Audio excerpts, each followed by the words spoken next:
রবিবার সকাল থেকে বিগত বছরের ন্যায় এবছরও নবদ্বীপ পৌরসভার অন্তর্গত রানীরঘাট, বড়ালঘাট, পোড়াঘাট, শ্রীবাস অঙ্গন ঘাট, ফাঁসিতলা ঘাট সহ বিভিন্ন গঙ্গার ঘাটে শ্রী শ্রী গঙ্গা মাতার আরাধনায় ব্রতী হলেন ভক্তরা। গঙ্গা পুজো উপলক্ষে রানী রাসমণি স্মৃতি বিজড়িত রানীরঘাট সুরধ্বনির তীরে সকাল থেকে বেশ কয়েক হাজার ভক্তের আগমন ঘটে।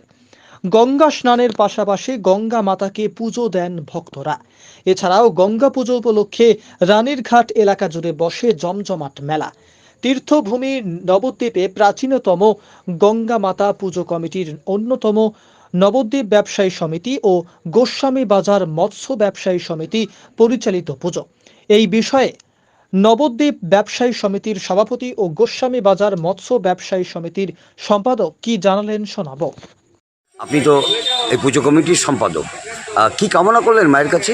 মায়ের কাছে কামনা করলাম যেন সবাই ভালো থাকে, যেন এই গরমের জন্য সবাই শান্তিতে ঠিক মতন করতে পারে, আমরা যেন ব্যবসাটা ঠিক মতন করতে পারি, বৃষ্টিবাদল যেন হয়, এটাই আমরা লোকের কাছে কামনা করি, মায়ের কাছে কামনা করি। আপনাদের কততম বর্ষ এবছর? পুজো আমাদের 70তম বর্ষ। এবছর 70তম বর্ষ। ব্যবসাটা কি আজকের জন্য বন্ধ থাকে? ব্যবসা আমাদের গোস্বামী বাজার আজকের জন্য বন্ধ। আজকের দিনটার জন্য বন্ধ। আপনার নাম? আমার নাম কানু দাস, আপনি এই পুজো কমিটির সেক্রেটারি।